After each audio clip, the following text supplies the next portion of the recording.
of the boat. Thank you. Thank you. My second part of the question is, having spoken to a former student of yours, they said you were very successful in getting students to read in class in preparation to coming in the classroom. As a teacher, I've tried to do the same thing, to have students read in preparation that they might have a better learning experience and come prepared to not only ask questions but to share ideas. I haven't had a great deal of success in getting the students to read. I want to know if you had any ideas on how we might be more successful in getting students to prepare for the classroom.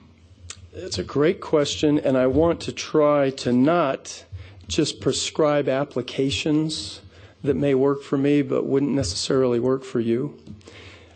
I guess if I could try to state a principle and then give an example.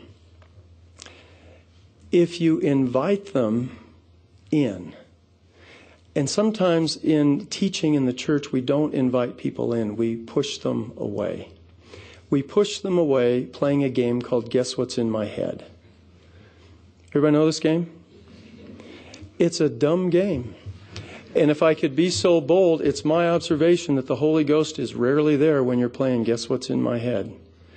Guess what's in my head is there are 3 basic elements in the baptismal covenant. And then you nail somebody. Sister Dalton, stand up and tell us the 3 elements of the baptismal covenant. Well, Sister Dalton knows that until she's called on by a member of the Quorum of the 12 in a worldwide broadcast. At which point she can't remember her name.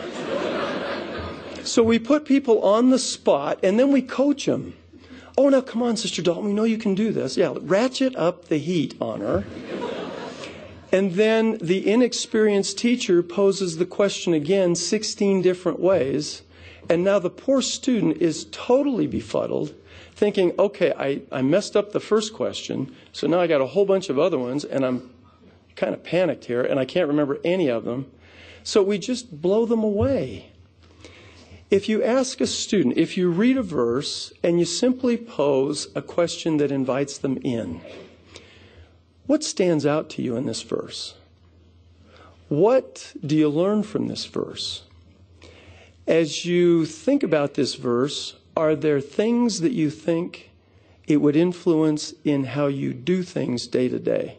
Those are just 3 examples. But there's no right or wrong answer. You're not just throwing it wide open. You're trying to find out where that student is in terms of, what do you think about this verse? Or what stands out to you? And as you're listening and observing and discerning while that student is talking, the Holy Ghost is helping you know where to go next. The other thing is, I just think sometimes, without being dogmatic or rigid, we don't expect enough of these young people. And I think it's not unrealistic, it is not unreasonable to say, you have as much responsibility for the success of all of our learning in this classroom as I do. In fact, you have more.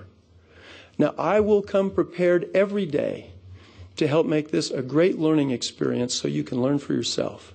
But you've got to do the same thing.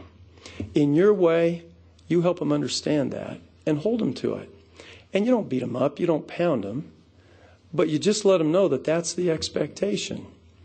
And if they come, my students, when I was teaching a religion class, I didn't lecture to them. I didn't come in and say, here are the 3 things you need to know about what President Harold B. Lee taught in this message. They can get that on their own. They really are the young people that have been reserved for these latter days. Well, let's quit telling them that and start treating them like that and expecting them to come through. And if we do, and we don't keep bailing them out, that's why I said teachers have to get out of the way. It'll be a little awkward. It'll be a little painful. But the awkwardness and the pain teaches them that you're not kidding about they got to come through. I just believe they will over time.